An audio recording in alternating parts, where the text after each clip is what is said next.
المكتب التعاوني للدعوة والإرشاد وتوعية الجاليات بالأحساء. It's the greatest gift from Allah to be in the last prophet. Summa salatullah wa salamullah ala al-hadi rasulillah. The greatest gift from Allah to be in the last prophet. Summa salatullah wa salamullah ala al-hadi rasulillah. مختصر سیرت نبوی کا ہمارا 11واں سبق ہے محمد صلی اللہ علیہ وسلم کی ہجرت۔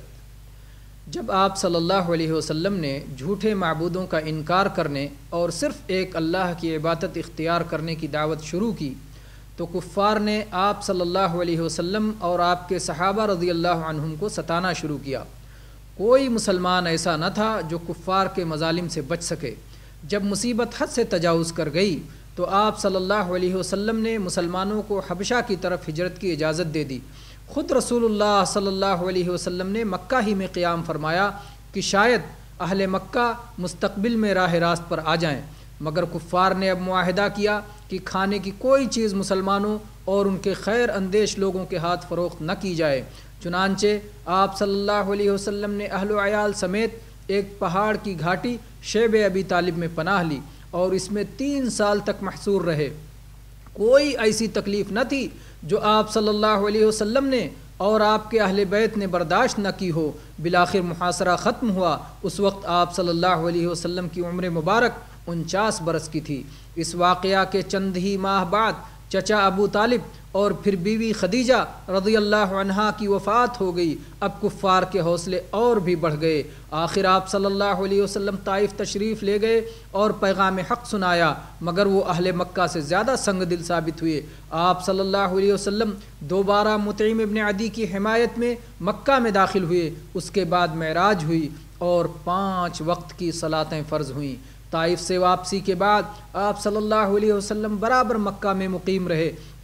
ہر طرف سے مصائب و آلام کا سامنا تھا، سب کچھ سہتے تھے مگر دعوت حق سے منہ نہ موڑتے تھے۔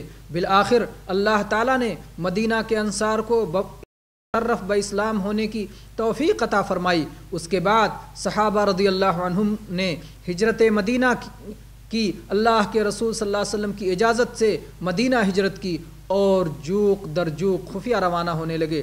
دین حق کی اس قدر ترقی اور اہل مکہ کی اس قدر سختیوں کے بعد اللہ تعالیٰ نے اپنے رسول صلی اللہ علیہ وسلم کو بھی ہجرت کی اجازت دے دی۔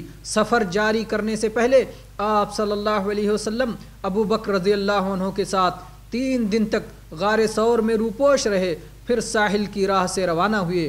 ابو بکر صدیق رضی اللہ عنہ، ان کے غلام عامر بن فہیرہ اور رہبر عبداللہ بن اریقط ہم رکاب تھے۔ مدینہ کے قریب پہنچ کر قباء نامی گاؤں میں ٹھہرے، 14 دن قیام رہا اور مسجد قباء کی بنیاد ڈالی۔ جمعہ کے دن مدینہ کا قصد کیا۔ وہاں پہنچ کر ابو ایوب انصاری رضی اللہ عنہ کے مکان میں ٹھہرے، پھر مسجد نبوی تعمیر کی، مسجد سے لگا ہوا اپنا حجرہ تعمیر فرمایا، پھر قرب و جوار میں ازواج مطہرات رضی اللہ عنہ کے حجرے تعمیر کیے۔ 7 ماہ بعد ابو ایوب انصاری رضی اللہ عنہ کے یہاں سے اٹھ کر اپنے گھر تشریف لائے۔ نبوت کے بعد تقریباً 13 سال تک آپ صلی اللہ علیہ وسلم مکہ میں توحید کی دعوت دیتے رہے تھے اور پھر آپ نے ہجرت فرمائی۔ ہجرت کے وقت عمر مبارک 53 برس کی تھی۔